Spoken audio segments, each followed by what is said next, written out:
Niteka n'umunezero ntangere vyo gusubira kubana namwe banywanyi bacu mubana natwe mu makuru n'ibiganiro vya misi yose tubandanya gushikiriza kuri no mbonesha kure yacu kandi yanyu Muhuza TV. Uyu numwe tugiye kubageza ko amakuru biriko biravugwa bigezwe ko muri kano kanya nga mu gihugu cy'u Burundi, akaba ari amakuru tuza kugaruka kuri vyinshi bitandukanye cyane kubiriko biravugwa mu gisata ca politike. Ni mu gihe ari tangazo ryaraye rishizwe ahabona gusa abarundi benshi ntibarimenya, ndetse bikaba ari n'ibintu bisanzwe biri mu ibwirizwa shingiro ry'igihugu cy'u Burundi ko inama nshingamateka nshasha ijaho, ndetse kandi igena bamwe mu bazoyirongora mu gihe haba hakiriho leta yahoraho.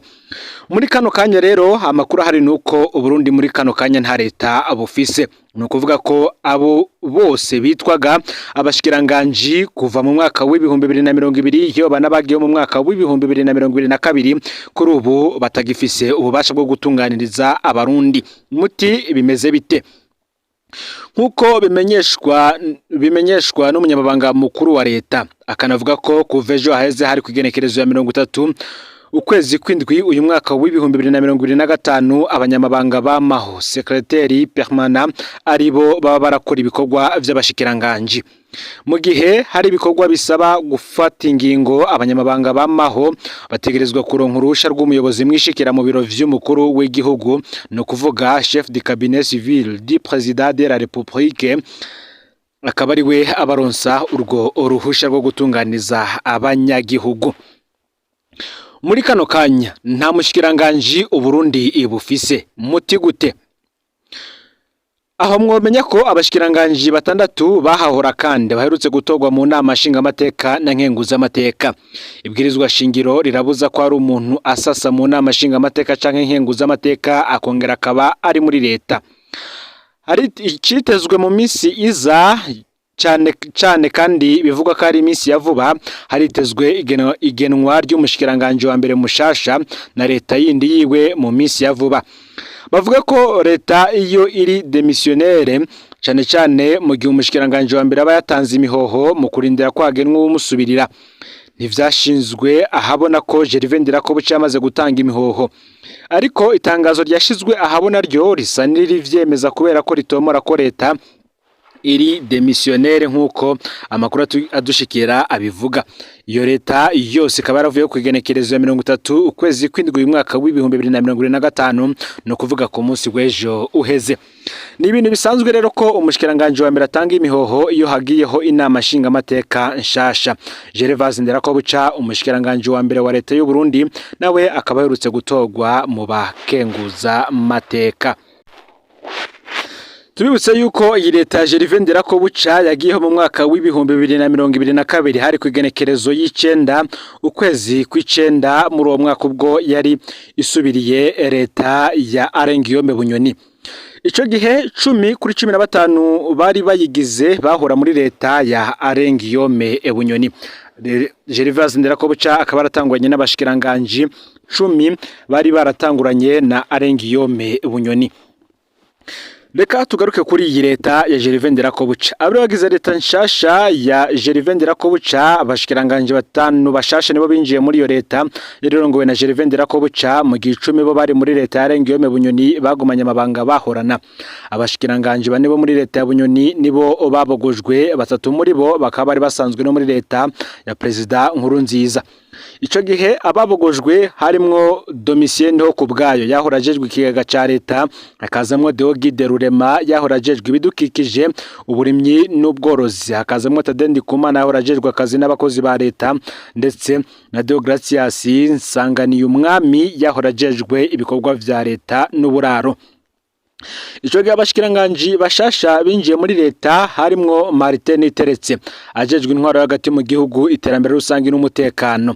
Uyu kandi akaba yahora ari umunyamabanga ntayegayezwa mu bushikiranganji muri ubu bushikiranganji bw'intwaro hagati mu gihugu, iterambere rusangi n'umutekano. Akaba kandi yaranahoza ari umukenguza amateka, akaba yarasubiriye Gervais Ndirakobuca muri ico kibanza. Uwundi winjiye muri iyo leta yari Audace Niyonzima ajejwe ikigega ca leta n'imigambi y'iterambere. Yahora ari icegera ca mbere c'umukuru w'Banki Nkuru y'Igihugu BRB, akaba yaranahoze atwara ikigo Oberi, akaba yarasubiye Domitien Ndihokubwayo. Ugira gatatu yari Dr Sanctus Niragira yarajejwe ibidukikije uburimyi n'ubworozi. Uyu nawe akaba yahora ari umuyobozi wa kaminuza y'u Burundi. Uwo nawe akaba arinjiye muri leta ya Gervais Ndirakobuca asubiriye Deogide Rurema. Hajimo kandi Kapiteni Dieudonné Dukundane yarajejwe ibikorwa vya leta n'uburaro, akaba yarasubiriye Deogratias Nsangani umwami ndetse na Deo Rusengwa Mihigo yarajejwe abakozi ba leta n'akazi. Akaba kandi we yarasanzwe ari n'umukuru w'umugambwe PRP, yarigeze no kumushikiranganje w'agateka ka muntu ku ntwaro ya President Domitien Ndayizeye. Uyu nawe akaba arinjiye asubiriye Tade Ndikumana. Nkuko vyavugwa ico gihe leta y'u Burundi yari isigayemwe umushikiranganje umwe Rudende yahoze muri leta ya President Nkurunziza. Uwo nawe ico gihe yari Ezekiel Nibigira yarajejwe umuryango wa Afrika y'ubuseruko urwaruka inkino n'imico kama. Benshi mu bashikiranganje bakuwe ngico gihe vyari vyitezwe kuko Domitien Ndoko bwa yari amaze igihe avuga amajambo yashavuje abarundi nko kwemanga ko hari amafaranga adashobora kubwirwa abashinga amateka icakora kunanirwa igikorwa cyo kunganisha imishahara ku bafise impamya bushobozi zingana, kuvuga ko ubutunzi bw'u Burundi bwifashe neza. Deogide Rurema niwe kandi wundi vyari vyitezwe ko akugwa ico gihe mu mwaka w'ibihumbi 2022 kuvaho President Ndayishimiye amenyeshereje ko yasanze atacu yari ko arakora ngo azana urucanco rw'inka, ntawo kwibaza ikibazo c'ifumbire cyari cyananiranye. Tade Ndikumana nawe nyene yarananiwe gushira mu ngiro ingingo yo kunganisha imishahara y'abakozi nkuko bari bavyemeje na Domitien Ndayizeye. Imbere gato kandi inyuma y'umwaka umwe gusa President Ndayishimiye yaramaze ku butegetsi mu mwaka w'ibihumbi 2021. Imbere y'izo mpinduka zabaye mu mwaka w'ibihumbi 2022 naho hari impinduka zabaye. Hari ingingo yari yafashwe ingingo ibogoza umushikiranganje Kapitoline Niyonizigiye, aho President Ndayishimiye yafashe ingingo ihindura bamwe mu bashikiranganje abandi bahindurirwa amabanga. Umuntu ngashizemo Kapitoline Niyonizigiye abashikiranganje bavuye muri leta bari babiri nkuko hari hinjiye abandi babiri ico gihe mu mwaka w'ibihumbi 2021. Abari binjiye harimo Murantunge Janine Nibizi yahora arabo bushikiranganje bw'ubutungane ico gihe yakuye muri leta asubirizwa na Domine Banyankimbona yahora ajejwe ubushikiranganje bw'abakozi n'akazi.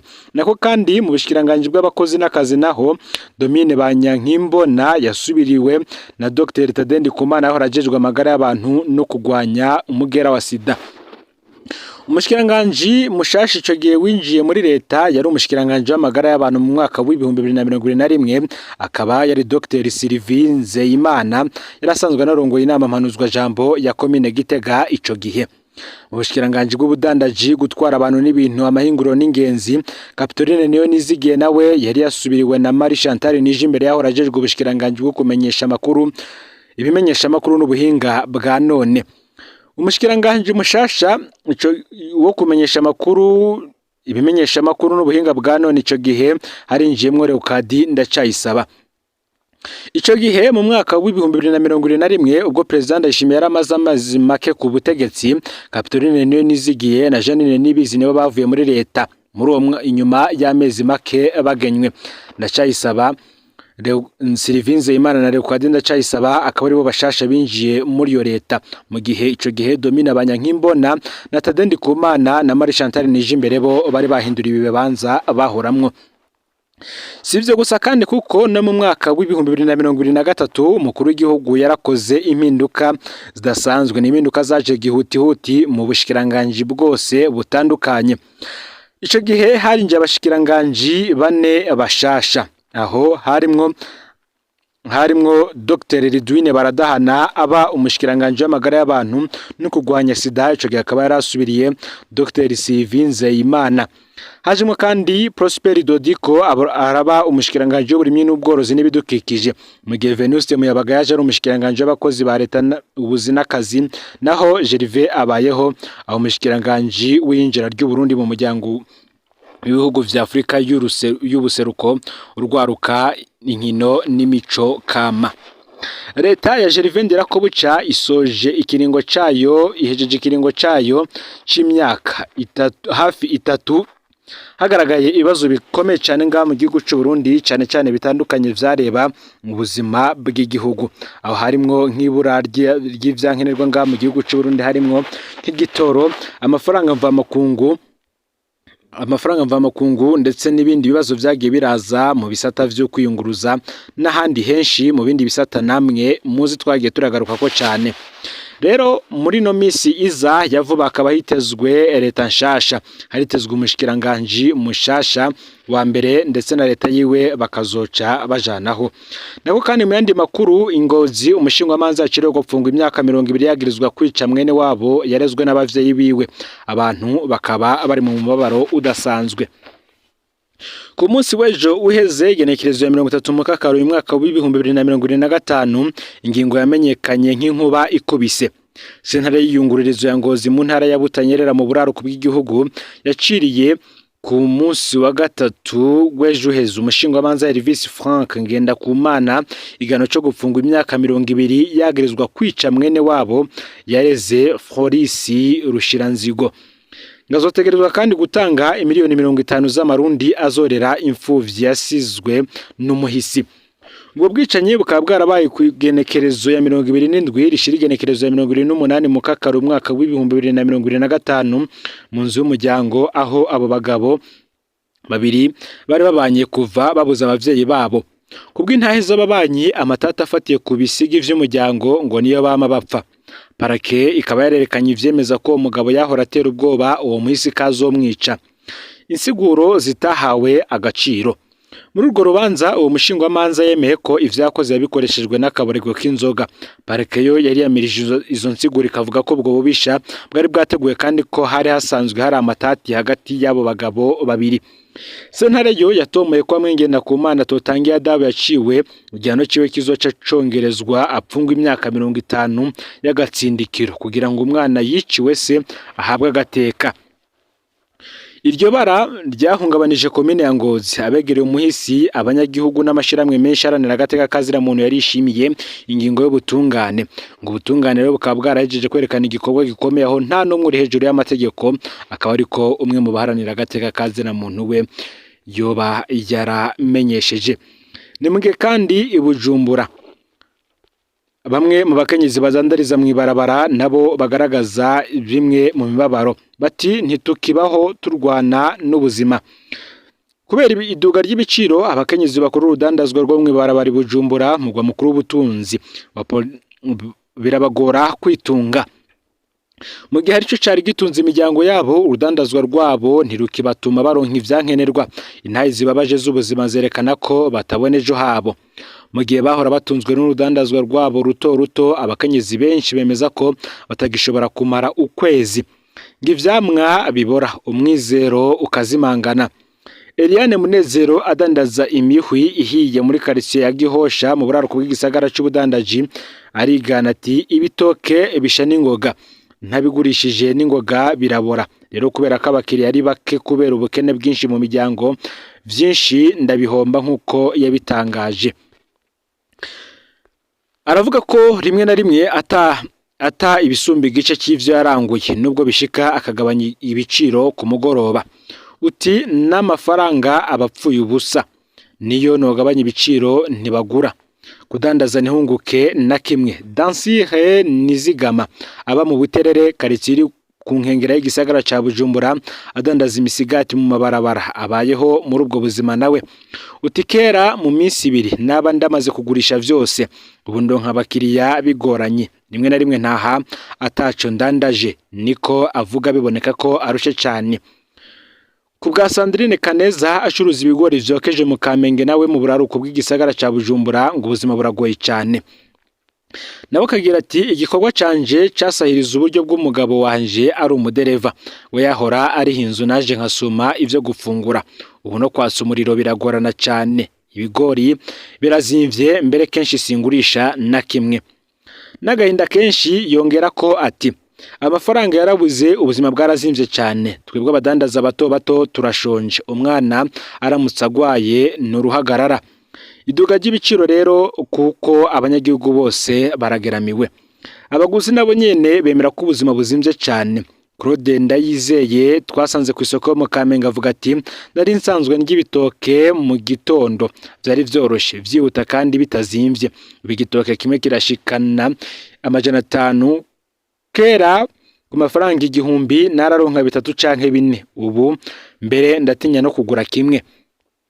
Abagore rero badandariza ku mabarabara bakavuga ko barushe bagasaba indongozi guhagarika iryo duga ry'ibiciro bakamenyesha ko batinya ko azogera igihe ntibabe bakigaburira imiryango yabo hamwe atocokorwa kugira ngo basubize ibiciro hasi. Utu turagwana n'ubuzima ariko ntitugishobora kwibeshaho niko bivugwa na Eliane arabi giseke ciwe c'ivyamwa bitaragurwa. Gaburira amakuru yaragezwe ko muri kano kanyu ifyonde subscribe canke s'abone nibuteri wafyonda ko kugira ngo tuzucikanwa nadushikiriza usangiza no makuru bagenza abo bari bose kugira ngo nabo baje bara mu bambere bashikirwa nabiriko biravugwa bigezwe ko ngaha mu gihugu c'u Burundi hanze imbebe z'igihugu c'u Burundi ndetse no makungu ya kure no Mpuza TV Imana bahezagire mu bikorwa vyanyu vya misi yose muriko murakora.